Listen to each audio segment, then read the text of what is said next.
Hello, good morning, students. I am Meena Sharma.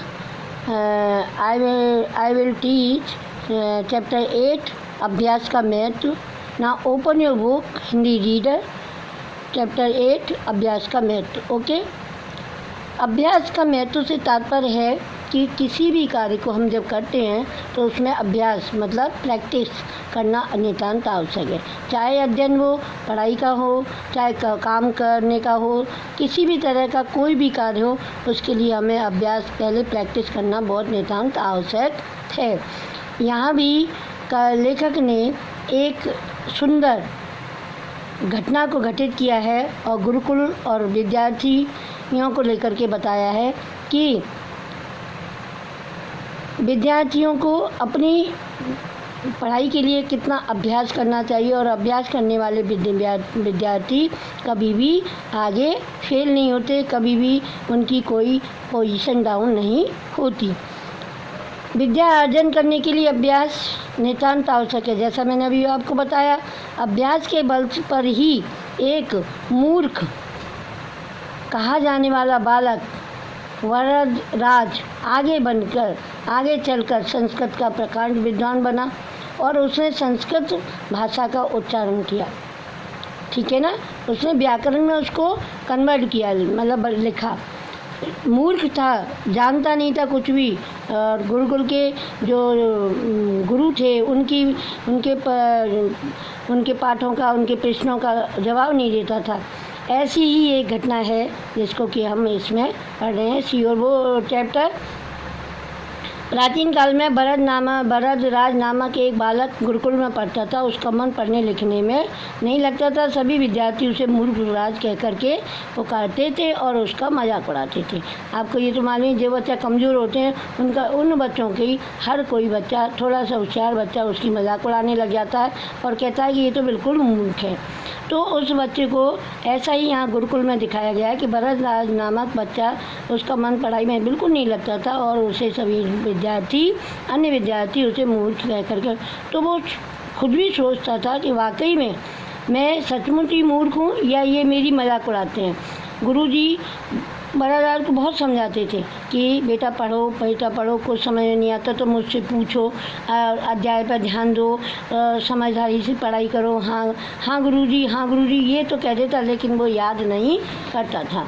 Gurukul में सभी विद्यार्थी गुरुजी के प्रश्नों का उत्तर देते, जल्दी से दे देते, लेकिन भरतराज किसी भी प्रश्न का उत्तर नहीं दे पाता था. किस ने अपना पाठ याद किया, गुरुजी उनसे सबसे पूछा. सभी स्मृति के माध्यम से आप देख रहे हैं कि कितने विद्यार्थी बैठे हुए हैं, लेकिन भरतराज पीछे बैठता था और किसी भी प्रश्न का उत्तर नहीं देता था. गुरुजी इससे बहुत परेशान थे और उन्होंने कहा कि बेटा तुम पढ़ाई लिखाई में ध्यान तो देते नहीं हो, ना पढ़ने लायक हो, इसलिए आप पढ़ाई छोड़ दो और अपने गाँव को वापस चले जाओ. ये गुरुजी ने उनको उस भरतराज से कहा. लेकिन गुरुजी की बात को सुनकर भरतराज को बहुत दुख हुआ कि वाकई में मैं ये वास्तविक रूप से मूर्ख हूँ, मुझे कुछ याद क्यों नहीं होता है. वह गुरुजी के पाँव छूकर घर की ओर चल पड़ा. रास्ते में सत्तू खाया उसने. सत्तू मत जानते, कई प्रकार के अनाजों से बुना हुआ होता है. उसे पानी में या बर्फ़ में घोल करके चीनी वगैरह मिला करके खाया जाता है. और वो पीने के लिए एक कुएं पर गया. वहाँ क्या देखता है कि कुछ महिलाएं पानी भर रही हैं और उन्होंने जगत कहते हैं कि कुएं के बराबर की जो वो होती है, पार होती है, उसकी जगह होती है जहाँ पे घड़े मटके आदि रखे जाते हैं. घड़े रखने के लिए आपने ये कितने अच्छे गड्ढे बनाए हैं. ये भरतराज ने उस महिला से कहा. महिला ने कहा हमने नहीं बनाए, ये तो रोज़ घड़ा मटकी रखने से ही स्वयं ही बन गए हैं. पेज पलटिए. क्या मिट्टी के घड़ों से इतनी शक्ति होती है कि पत्थर को भी घिस देती है? तो उसके मन में ऐसा ख्याल आया भरतराज के में कि पत्थर की बनी हुई भी घिस करके घड़ों को रखने से, बार बार रखने से, रगड़ खाने से भी वो निशान बन गए हैं. वह देखा कुएं की लोहे की घिरनी जानते हो, कुएं के ऊपर लकड़ी में एक चक्र लगा रहता है जिसके ऊपर रस्सी होती है, उससे पानी खींचते हैं. तो वो भी रोज़ पानी खींचने से चांदी की तरह चमकने लग गई थी.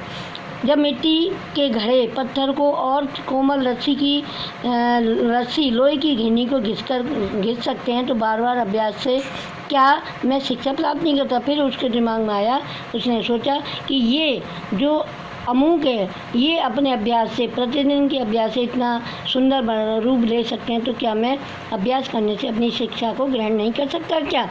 और कुएं पर गिरनी के देखकर भरतराज ने एक संकल्प लिया और उसके मन की निराशा दूर हो गई। उसने खूब परिश्रम से पढ़ाई करने की ठान ली और उसने मन में ये एक दृढ़ निश्चय कर लिया कि मुझे पढ़ाई करनी है, मुझे गुरुजी के प्रश्नों का जवाब देना है, गुरुजी के पाठ दिए हुए प्रश्नों को याद करना है और बार बार मैं उसका अभ्यास करूँगा।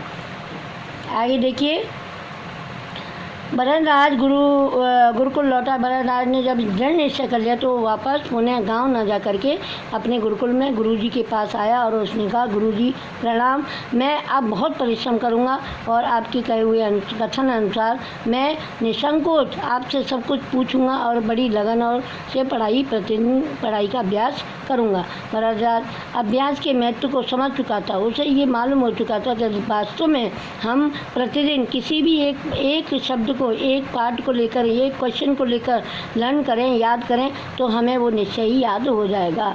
इसलिए परिश्रम का महत्व भी यहाँ पर समझाया कि जो व्यक्ति परिश्रम करते हैं वो जीवन में कभी असफल नहीं होते और जो व्यक्ति परिश्रम नहीं करते हैं वो कभी भी सफलता को प्राप्त नहीं कर पाते हैं। तो इस तरह से भरतराज संस्कृत का एक प्रकांड विद्वान बना। प्रकांड कहते हैं उसे सब कुछ आने लग गया था, सब कुछ याद हो गया था और एक विद्वान सब विद्याओं से पारंगत व्यक्ति होता है जिसे विद्वान कहा जाता है। उसकी ख्याति सारे भारत में फैल गई। पंडित भरतराज ने संस्कृत भाषा के व्याकरण पर ग्रंथों की रचना की थी। इस तरह से हमें कभी भी किसी भी कार्य को करने में हिम्मत नहीं आनी चाहिए और बल्कि उसको आगे कि एक दिन 2 दिन, आपने आपने देखा एक छोटी सी चींटी कितना प्रयास करके दीवार पर बार बार चढ़ती है और तो गिर जाती है बार बार, लेकिन अंत में वो सफलता को प्राप्त हो जाती है। देखिए ये वर्ड मीनिंग है और मैं आपको आप अपनी नोटबुक में नोट करते जाएंगे, ओके। और मैं ये नोट्स के माध्यम से मैं तुम्हें ये सब समझा रही हूँ कि आप इनको exercise work, question answer and word meaning ये सभी आप करते जाएंगे, ओके। अब ये 5 का ही चैप्टर 5 अभ्यास का महत्व। अब ये आपको अपनी नोटबुक में नोट करना है।